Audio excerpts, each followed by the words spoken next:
Hey everybody, my name is Wyatt and I'm Ferda Tunes, and welcome back to another concert overview where I go over my personal experience seeing a specific artist live, going over every detail I can remember to hopefully give some people some insight on what they might be able to expect. Now, after waiting a whole extra year after this show was postponed last year, this was supposed to be my first concert back since COVID. It is not. But the Flaming Lips came to the new History venue in Toronto to make some history, you know what I'm saying? This was one of the most worth the wait shows I think I've ever experienced, right up there with the Pet Shop Boys and New Order tour that I covered just a few videos back. I could not believe how much this show immersed me, shattered expectations not even 2 songs into the show, and just left my face and throat hurting from smiling and screaming so goddamn much. Ever since I got into the Flaming Lips, I've always heard how amazing their concerts are. They're just one of those bands where their live shows are just as infamous as the music. At least that's how I felt, and if that's really the case, I totally understand why now. These guys put everything and more into their live shows, at least if they're all as amazing as this one was, which from the little bit of research I've done, it seems that way. I can't imagine their budget, their stage design, the lighting and visuals were all impeccable, but they were constantly in between songs bringing out giant blow-up balloons, like a giant blow-up rainbow, and huge balloons filled with confetti and filled with other balloons bouncing around through the crowd. And speaking of confetti, oh my god. I'd seen pics of it, but I assumed, like most concerts would, they save the confetti explosions for the finale or the encore. Like, 2 tracks in, they were blowing shit up, and some songs, it literally just felt like it was constantly raining confetti. Sometimes Wayne Coyne, the lead singer, shooting it with a confetti rifle into the crowd, sometimes dropping from the ceiling, even like getting caught up in the ceiling fans in the venue, and just kind of hanging down in various areas, falling throughout the show. It all just added to the whole chaotic, psychedelic feel of the entire performance. The smoke machine as well. Jesus, like halfway through the show you could literally see a thick fog running in between everyone in the crowd, especially from where we were at. I was at this venue just last week for the King Gizzard and the Lizard Wizard show, and I love it. Great venue from the 3 times I've been there, all great experiences. But I wanted to secure a spot at this railing. Best spot in the house, in my opinion, for just watching the show. You know, you're not getting in there nitty-gritty with the fans, but absolutely perfect for this kind of show, in my opinion. We were just chilling, watching everything go down. Not a single obstruction. You could see the whole crowd, as well as everything going on, obviously. And you could really take in how insane these smoke machines were. And if I need to emphasize any more, they even set off the fire alarms near the end of the show, like right at the end of a song, in between. Bro even said, like, oh, I didn't even realize the fire alarm. There's not actually a fire, is there? I've never seen that happen at a venue, but I've also never seen a concert with nearly as much smoke used from these smoke machines. I can't imagine how their festival performances would be, or at an outdoor venue. I feel like it could even be more spectacular visually with that smoke kind of swaying in the wind. And on top of all of these effects and stage props, the lighting and visuals were god tier. They used the lasers that shoot out over everyone, which y'all may know I am a geek for that. The visuals on the screen behind them were mainly just cool color collages and the lyrics playing behind them as they played, but the lighting alone, and again all these live action special effects and props and shit,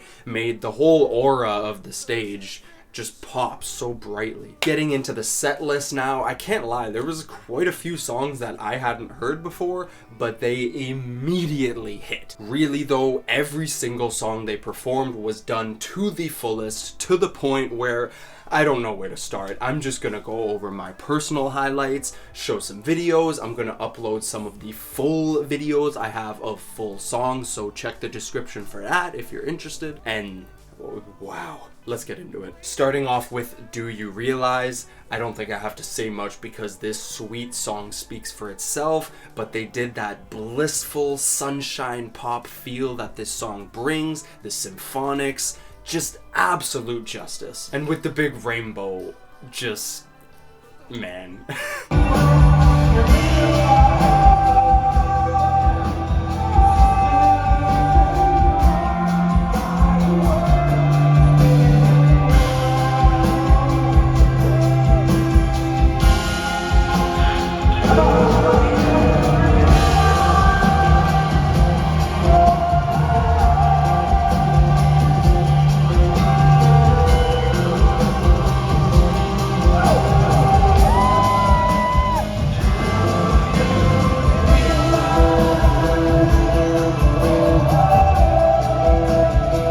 My next favorite was the title track off of Yoshimi Battles the Pink Robots because, spoiler alert, they blew up a giant inflatable Yoshimi. For real, literally. And this was also maybe the most colorful that the show got in terms of just... Again, just the rainbow, the collage of colors, the lighting, everything was just popping for this one. It was just wondrous joy singing along to this one. I could not believe it.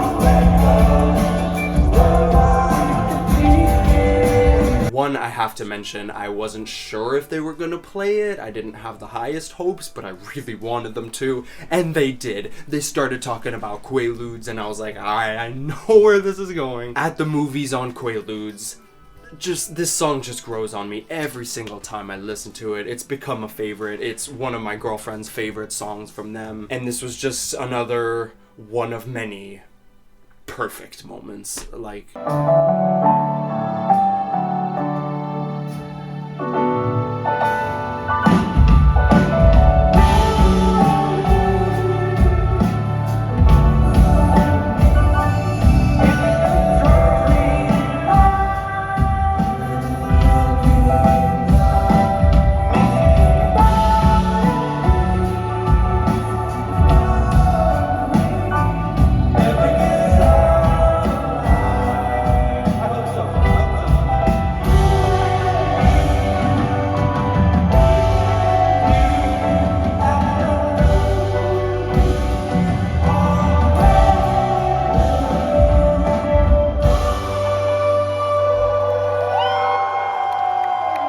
Waiting for a Superman was one of the best, if not the best. I think it's my favorite song from them, period, if I had to choose personally. And before they went into it, he introduced the whole band by saying, oh, this is a very sad song. If you see the drummer getting a little sad, give him extra encouragement, you know, shit like that. Channel your sadness into screams type vibes. And I can't lie, I almost cried. I had that lump in my throat. It was just so beautiful. I never really saw this song as a super, like, it's not a depressing song for me. It's very hopeful, a bit sad and serene, emotional for sure, but more so of that, like, transcending depression type of themes. God, I just love this song so much. I cannot stop listening to it, even now after the show.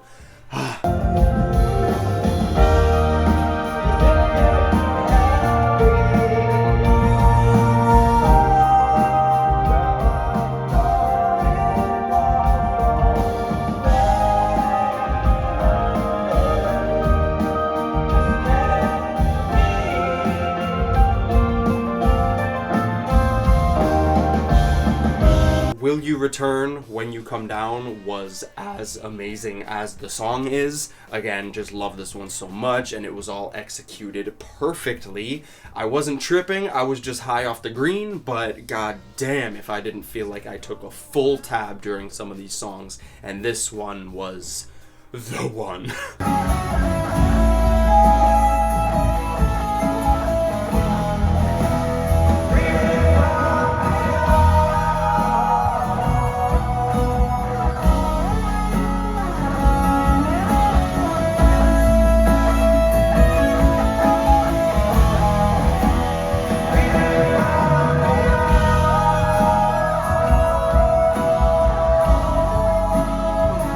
Their encore was flawless and ended the show with, spoilers again, All We Have Is Now, and then Race for the Prize.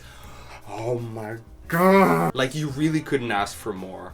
I don't know what else I can say. This band, their live shows, this entire experience was seriously flawless, otherworldly fun, uplifting, spiritual, and quirky and weird, a safe space for psychonauts of all walks of life. We're so lucky to be here with you. Thank you for coming to our show.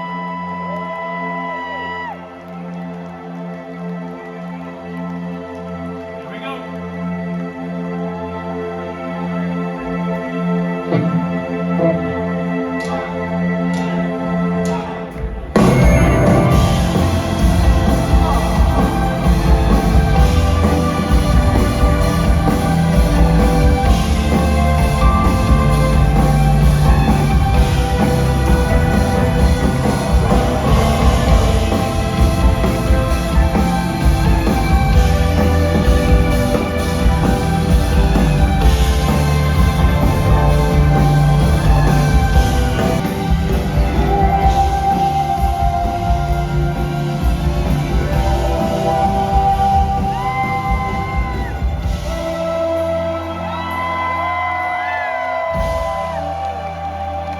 Overall, this was one of the most well put together and perfectly executed shows I think I've ever seen. It's going to take me a while for me to really get over all the incredible stage props. I've never really seen something used to even close to that full effect that they did. Wayne's silly outfit changes, how humble and grateful and affectionate he was to the crowd. It's just one of those ones I mentioned in my Beach House concert overview quite a while back. If you're a fan of them and you go to this show, if you're a big fan, like, you are going to have the most unbelievable time. It's just these songs coming to life in such an unimaginably perfect way in my eyes. You just physically cannot feel disappointed as a fan. I don't know, that's how I'm seeing it. I also feel it's important to say, I mentioned I didn't trip. A part of me wishes I did, but just couldn't really happen that night, that weekend. I just snuck out and smoked a J before they came on, but that and the show alone is more than enough to just drive you into that deep, trippy trance. But I would say this is probably the best, or at least the safest show to trip at. Wayne's perfect at checking in between songs, making sure everyone's okay, keeping everyone smiling and laughing, encouraging everyone to look out for each other, all that jazz. The vibes were untouchable, literally. He alluded to it quite a few times too, saying something like, oh, these lights and the smoke can be very overwhelming and it can be scary even if it's not meant to. So yeah, he really gets it, which is comforting to see, because as trippy and fun and quirky and uplifting and serene as a lot of their music is, they definitely have some of those like intimidatingly psychedelic songs with just hella noise or daunting lyrics or themes. So it's nice to know throughout the whole show, even with some of those like, holy shit, this is pretty intense, even for, you know, just this sound. It's all great vibes. I didn't meet a single person that wasn't just fucking positivity up the ass. And I just can't see how you could have a bad time at this guy's show. It's just, wow. Like I said, any fan of this band, it is absolutely essential that you see them live. If you haven't, I can't recommend it enough. just phenomenal experience. Satisfied is an understatement. I'm still processing how blown away I was. I hope I covered all my bases. I figured this one would be a pretty easy but very fun video to make because of just how insane the show was and how perfect it was in my eyes. If you have any questions about the show or the set list or anything, please ask below. I'll get right back to you. Check out the links in the description. I will drop some of the full songs that I recorded, you know, Waiting for Superman, that, you know, the finale, the grand finale, that kind of. If you want to see more videos like this, I've done a ton of concert overviews. I've lost count at this point. Go through, check maybe some other artists that you really love. I've covered them. Trying to cover them, trying to see them. We're getting there, you dig. Y'all can support me on Patreon, link is in the description. Couple dollars a month, help your boy out, support the channel. We really need it, we really appreciate it. Y'all can join the Discord if you want, talk to, we got over 200 Ferda family members. It's a community, it's vibes, it's love, it's great. Join the damn Discord, let's talk. There's not enough Flaming Lips fans in the Ferda family yet, I swear. Y'all can follow me on Instagram and Twitter, TikTok, all that good stuff. Links in the description. And subscribe to stay tuned. Much love. I got one more concert this year at the start of December, and I think y'all will really like when I get that video out. I'm not going to spoil nothing, but much love. Thank you so much for watching again. Really appreciate it. Drop a comment. Let me know your favorite Flaming Lips album, song, whatever. Let's just chat. I always love a good discussion. Much love. We'll see you in the next one.